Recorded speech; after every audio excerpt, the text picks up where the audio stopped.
आपने 2 साल CUET की पढ़ाई करी, कोचिंग ली, सारे आउटिंग्स पार्टी स्किप कर दिए एंड फाइनली आपने क्लियर कर लिया। एक सेंट्रल यूनिवर्सिटी में आखिरकार घुस ही गए। You made it, your parents are proud, आपके रिश्तेदार इतने इंप्रेस हो चुके हैं एंड एवरीवन टेल्स यू आपकी जिंदगी अब सेट है। लेकिन here is what most people do not.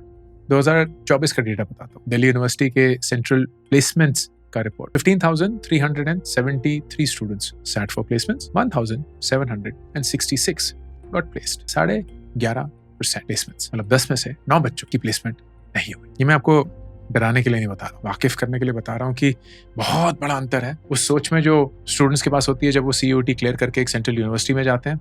उनको लगता है कि लाइफ सेट है एंड वाकई में उन 3 सालों के बाद क्या होता है, क्योंकि CUET डेस्टिनेशन या मंजिल नहीं थी, वो तो जरिया था कहां पहुंचने का। इस वीडियो में जानेंगे। सबसे पहले सेंट्रल यूनिवर्सिटी के प्रॉमिस और रियलिटी के बारे में जानते हैं। सबसे पहली बात यह है, लोग समझते हैं कि भारत के अगर आप किसी भी सेंट्रल यूनिवर्सिटी में दाखिला ले लें, DU या दिल्ली यूनिवर्सिटी हो गया, जामिया हो गया, अलीगढ़ मुस्लिम यूनिवर्सिटी हो गई, बनारस हिंदू यूनिवर्सिटी हो गई, तो आपकी लाइफ सेट है, क्योंकि इन यूनिवर्सिटीज की बहुत ज्यादा ब्रांड वैल्यू है। बिल्कुल है। ये सच है कि अगर एक रिक्रूटर आपके रेज्यूमे पे इन यूनिवर्सिटीज का नाम देखता है तो एक दरवाजा तो खुलता है, एक ट्रस्ट फैक्टर है, एक एलुमनाई नेटवर्क है, एक लेगेसी है। लेकिन ये भी सच है कि सारी सेंट्रल यूनिवर्सिटी एक बराबर तो नहीं है। उससे भी सबसे बड़ा सच कि उस सेंट्रल यूनिवर्सिटी में सारे कॉलेजेस तो बिल्कुल भी बराबर नहीं है। SRCC का 2025 में हाईएस्ट पैकेज 35 लाख रुपए था, LSR का 45 लाख रुपए, हिंदू, स्टीफंस, हंसराज, इन सबके नामों का औहदा है। लेकिन DU में, दिल्ली यूनिवर्सिटी में 60 एफिलिएटेड कॉलेजेस हैं, उनमें से कई बिना प्लेसमेंट इंफ्रास्ट्रक्चर के, कोई कंपनी उनके कैंपस को विजिट नहीं करती है। उन कॉलेजेस के स्टूडेंट्स बेसिकली खुद पे ही खड़े होंगे, कोई उनकी मदद नहीं करेगा। The median starting salary for a DU graduate according to the NIRF data is 5.5 lakhs पर annum। 5.5 लाख रुपए बुरे नहीं है, क्योंकि इन यूनिवर्सिटीज के लिए आपने शायद 5 से 15,000 रुपए साल की फीस दी होगी। लेकिन ये 5.5 लाख 15 और 20 लाख भी नहीं है, जो कि शायद आपको लगा था आपको मिलने चाहिए या न्यूज़पेपर्स में और आए दिन किसी एड में दिखते रहते। JNU या जवाहरलाल नेहरू यूनिवर्सिटी, उसकी मीडियन 6.5 लाख है। लेकिन थोड़ा सा मिसलीडिंग डेटा है, क्योंकि almost 80-85% of JNU undergrads don't sit for corporate placements, वो मास्टर्स के लिए या हायर एजुकेशन के लिए कहीं जाते हैं। BHU या बनारस हिंदू यूनिवर्सिटी, वो करीब 8 लाख रुपए मीडियन पे है। IIT BHU एक अलग ही दर्जे पे है, क्योंकि दैट्स लाइक एन इंजीनियरिंग, वो JEE के साथ है, उसकी एवरेज प्लेसमेंट 22 लाख रुपए है। तो BHU और IIT BHU दो अलग दुनिया है। Point I am making is, central universities में बहुत अंतर है, उनके कॉलेजेस में बहुत ही ज्यादा बड़ा अंतर है। अगर आप एवरेज नंबर्स देखेंगे तो कहीं बहुत ज्यादा है, कहीं बहुत कम है। So it is really critical that you know what you are actually getting it. अब CUET के बाद कौन कौन से करियर पाथ या रास्ते आपके लिए खुलते हैं, आइए वो देखते हैं। Number 1 is corporate placements. अब वही लोगों को स्टैंडर्ड लगता है कि जी हम कॉलेज ज्वाइन करेंगे, फिर प्लेसमेंट सेल जो है वो कंपनीज को बुलाएगी, कंपनीज आएंगे, हमें ऑफर देंगे, हमारी जिंदगी सेट है। अब टॉप DU कॉलेजेस में ये प्रोसेस बहुत अच्छा चलता है। लेकिन ये भी सच है कि 60 DU कॉलेजेस में से शायद ये कंपनीज 15-18 कॉलेजेस विजिट करती होंगी, बाकी के नहीं। तो अगर आप उन कॉलेजेस में से हैं जहां ये कंपनीज नहीं आ रही हैं, तो you have to apply off campus and that means direct application, जो शायद कहीं घूमी जाएगी, रेफरल्स जो कि ज्यादा होंगे नहीं क्योंकि आपने खुद ही नहीं कमाना शुरू किया या कोई जॉब नहीं है, या कोल्ड ईमेल्स और वो सब, which frankly will get lost, क्योंकि इतने सारे फ्रेशर्स यही सेम चीज करने की कोशिश कर रहे होंगे। दूसरी चीज, ये कंपनीज जब रिक्रूट करने के लिए आती हैं वो आपका CUET का परसेंटाइल नहीं देखती है, उन्हें कोई फर्क नहीं पड़ता। वो ये देखते हैं कि आपके कॉलेज की परफॉर्मेंस कैसी थी, वो देखते हैं कि आपकी इंटर्नशिप्स कैसी थी, वो देखते हैं कि आपने कॉलेज के साथ साथ कुछ काम किया कि नहीं किया, कोई स्किल डेवलप किया कि नहीं किया, आपका पब्लिक प्रोफाइल क्या है। अगर आप एक टेक जॉब करना चाहते हैं तो आपके गिटहब पे आपने क्या क्या किया है। अगर आप एक सेल्स एंड मार्केटिंग जॉब करना चाहते हैं तो आपने कौन से कॉलेज फेस्ट में भाग लिया है, कहाँ आपने इंटर्नशिप्स करी हैं, कौन सा आपने कॉलेज का स्टार्टअप चलाया है। अगर आप कोई और ऐसी जॉब चाहते हैं तो कौन से स्किल्स के साथ आ रहे हैं। They are essentially evaluating you on the fact कि क्या आप डे 1 से ये जो नौकरी करने की कोशिश कर रहे हैं कर सकते हैं कि नहीं।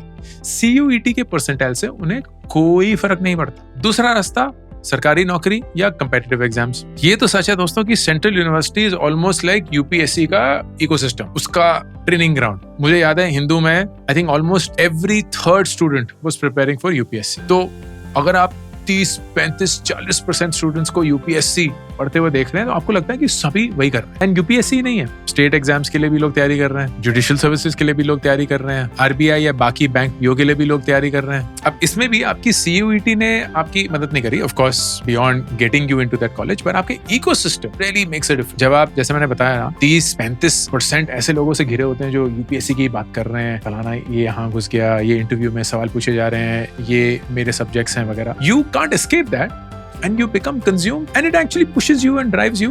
अगर वो इकोसिस्टम बहुत एडवेंचरस, बहुत एम्बिशियस है, एडवेंचरस क्यों बोला, एम्बिशियस, एंड इसी से numbers will back itself up. कोई क्लियर डेटा नहीं है, लेकिन एनेक्डोटल एविडेंस अगर आप देखेंगे तो डीयू, जेएनयू, बीएचयू, इनमें से भारी तादाद में यूपीएससी लोग क्लियर करते हैं। देन तीसरा रास्ता, हायर एजुकेशन, मास्टर्स कर लीजिए।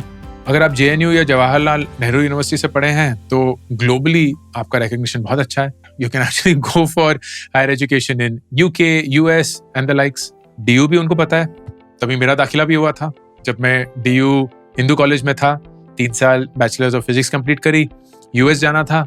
यूएस की अंडरग्रेड डिग्री जो होती है वो 4 साल की होती है, so they need 4 years of education to admit anyone into their masters program. तो मुझे 1 साल मास्टर्स भी करना पड़ा दिल्ली में। तो मैंने दिल्ली यूनिवर्सिटी के ही डिपार्टमेंट ऑफ फिजिक्स से एमएससी ज्वाइन करी और 1 साल वो कंप्लीट किया।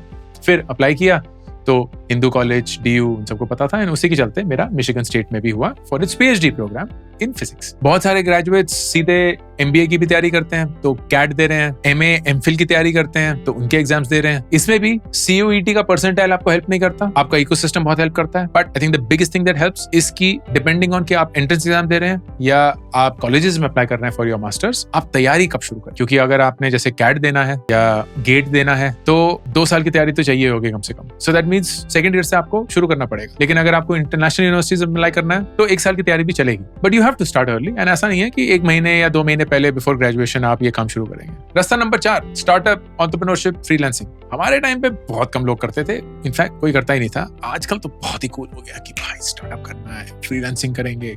कॉलेज से नौकरी कौन करता है, पढ़ाई कौन करता है। Now this is less traditional, इतना भी बड़ा नहीं हुआ है, but of course it's becoming a lot more popular than it used to in the past. Alumni network है, इसमें बहुत पावरफुल होता है। अगर आप देखते हैं ना कि डीयू के जिस कॉलेज से आप पढ़े हैं वहां के alumni ने ये स्टार्टअप शुरू किया है, यहाँ फलाना ढमका, so you also get inspired, they might come to the college, then give talks, तो उससे आपको और कॉन्फिडेंस एंड इंस्पिरेशन, मोटिवेशन मिलता है, and then you are willing to take that leap. Freelancing is becoming a really exciting option for a lot of central university students, क्योंकि एक तो अगर आप बहुत बढ़िया कॉलेज से हैं तो दरवाजे खुल जाते हैं। Instead of knocking the door on a corporate, आप किसी क्लाइंट को पिच कर रहे हैं, they'll see अरे सीफन से है, हिंदू से है, एसआरसीसी से है, तो एक ओहदा थोड़ा सा बना हुआ है। सेकंड, आप कहीं भी बैठकर पूरी दुनिया को केटर कर सकते हैं, depending on what role you want to play, whether it's content writing और इट्स वीडियो एडिटिंग और it's sales and marketing help और इट्स डिजिटल मार्केटिंग। आप कहीं भी बैठे हो सकते हैं and suddenly you can be earning in dollars for all you know. 5वां बात जो हाल ही में खुला है is GCCs. It's like a corporate role, but the reason why I place it separate is because of the amount of activity that is happening in central universities around GCCs. GCCs क्या है? Global Capability Centers. तो जो बहुत बड़ी-बड़ी कंपनियां हैं दुनिया की, वो अपना काम किसी दूसरी कंपनी को आउटसोर्स या सर्विस क्लाइंट बना के नहीं देने के बजाय अपने खुद का ऑफिस खोल देंगे and they will do high quality work, outsourcing work नहीं। तो फर्ज करिए अगर जेपी मॉर्गन या सिटी बैंक या अमेजॉन या गूगल ये सब अपने ऑफिस खोल रहे हैं, ये ऑफिस इंडियन मार्केट के लिए नहीं है, उनके ग्लोबल मार्केट्स के लिए हैं। एंड वहां वही काम होता है जो उनके ग्लोबल मार्केट्स में पहले होता था लेकिन अब इंडिया में होता है। तो प्रोडक्ट डेवलपमेंट हो रहा है, इंजीनियरिंग हो रही है, डेटा रिसर्च या एनालिटिक्स हो रहा है, लीगल कंप्लायंसेस हो रही हैं, रिस्क मॉडलिंग हो रही है, ट्रांजैक्शन एडवाइजरी हो रही है, वगैरह वगैरह। Everything which is at the global level, but you're working now directly for the company and not for some service provider. The exciting bit here is कि GCCs सिर्फ engineers hire नहीं करते. In fact, of all the GCC roles, करीब 19 लाख लोग GCCs में काम करते हैं in India. 1800 GCCs हैं by the way. Only 38% are engineers. So nearly 62% are non-techies, and ये banking and finance में है, HR में है, data में है, sales and marketing में है, operations में है. So there is scope for a BCom, BSc, BA graduate in addition to of course engineers at the undergrad level. अब सबसे जरूरी चीज जो इस वीडियो में मैं आपके साथ शेयर करना चाहता था, कोई भी एम्प्लॉयर हायर करते हुए आपके CUET का प्रोफाइल या परसेंटाइल नहीं देखता है। Maybe it's a signal, तो अगर बहुत अच्छा होगा तो देख लेंगे, but at the end of it what they truly care about is आप कौन से स्किल्स के साथ आ रहे हैं, तो कौन से कॉलेज से हैं और वो डायरेक्टली CUET परसेंटाइल इम्पैक्ट होता है। उस कॉलेज में आपने क्या किया, तो आपकी academic performance in the college. College के साथ साथ क्या किया? Internships, freelancing, side projects, side gigs, extra curricular में कौन कौन से स्किल्स एक्वायर करें? आपने फेस्टिवल्स में काम किया, आपने क्लब्स में पार्टिसिपेट किया, आपने एनजीओज में काम किया वगैरह वगैरह। कौन कौन से स्किल्स आपने एक्वायर करे आउटसाइड ऑफ कॉलेज, तो कौन से आपने कोर्सेज लिए, कहाँ आपने कोई सर्टिफिकेशन किया। All of this gets added into your profile irrespective of इन पांचों में से आप कौन सी दिशाएं में जा रहे हैं। क्योंकि eight the end of it, चाहे आप एक गवर्नमेंट एग्जाम के लिए बैठ रहे हैं, एक कॉर्पोरेट इंटरव्यू या रिक्रूटमेंट प्रोसेस के लिए बैठ रहे हैं, या हायर एजुकेशन के लिए जा रहे हैं, स्टार्टअप कर रहे हैं, जीसीसी कर रहे हैं, कहीं ना कहीं ये बियॉन्ड एकेडमिक आपके कॉलेज का एक्सपीरियंस आप में बहुत जरूरी एक बदलाव लाएगा। एंड वो बदलाव लोगों को देखना है। So personally if you ask me, your 3-year playbook after clearing CUET should be, number 1, हर साल इंटर्नशिप्स करनी है। इनफैक्ट जितनी कर सकते हैं करिए।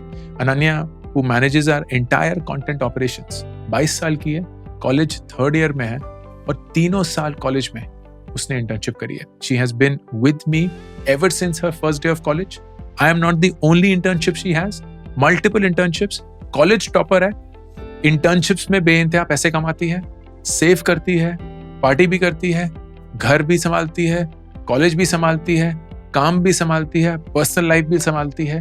And that in my opinion is the best way to experience college, क्योंकि दिमाग खुलता है, एक्सपीरियंस मिलता है, पैसे कमाते हो। And now once she's graduating from college, she has a full-time offer from us, which is, I guess, 4 times higher than what her average college placement is. दूसरी चीज, कॉलेज में कम्युनिकेशन पे देना दोस्तों। बहुत लोग ना इन सेंट्रल यूनिवर्सिटीज में देश से आते हैं, देश के कोने कोने से, छोटे शहरों से, तो इतना एक्सपोजर नहीं मिला है, अंग्रेजी कमजोर है, शाइनेस है, फिर पता नहीं है कि बड़े शहर में कैसे ऑपरेट होता है, क्या होता है। लड़के हैं तो कभी लड़कियों से बात नहीं करी है, लड़कियां हैं तो समझ नहीं आता है कि लड़कों के साथ कैसे पेश आए। एक अलग सा ही सिस्टम बना हुआ है, एक अलग सा ही शहर का माहौल है, एक अलग ही दुनिया है।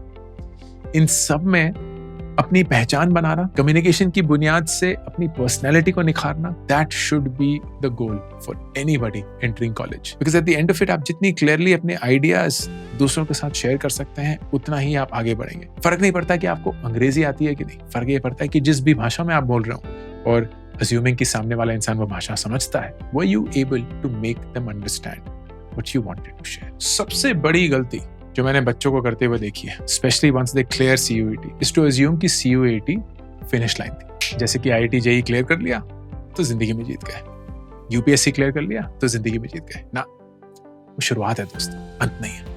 वो जरिया था, मकाम नहीं। CUET से आपको एक कॉलेज मिलेगा, उस कॉलेज में आप क्या करेंगे वो आपकी बुनियाद बनाएगी, वो बुनियाद के ऊपर आपके ढांचे बनेंगे, and that will determine where your life goes. CUET was just first step to build that foundation. तो प्लीज कभी गलती मत करिएगा कि अगर आपका परसेंटाइल CUET में ज्यादा है तो आप जिंदगी में जीत गए। बहुत केसेस देखे हैं जहां ये नहीं हुआ है। ये भी मत सोचिएगा कि CUET का परसेंटाइल अगर कम है तो जिंदगी में हार गए। बहुत केसेस देखे जहां वो नहीं हुआ है। ये सोचिएगा कि CUET से मुझे एक मौका मिला। और जैसे शाहरुख खान बोलते हैं कि मौका पाने के लिए तो हर एक इंसान मेहनत करता है, लेकिन मौका पाने के बाद मुझसे ज्यादा मेहनत कोई नहीं कर सकता। And that's who you have to be. मौका अगर मिल गया तो इस 3 साल इतनी मेहनत करेंगे कि वो सारे लोग ना जो हाई परसेंटाइल से अब चिल मार रहे हैं, उनसे आगे चले जाएंगे, जिस भी दिशा में जाना। ये अंकुर वारिको का ऑफिशियल करियर्स यूट्यूब चैनल, और मैं हूं अंकुर वारिको, साइनिंग ऑफ।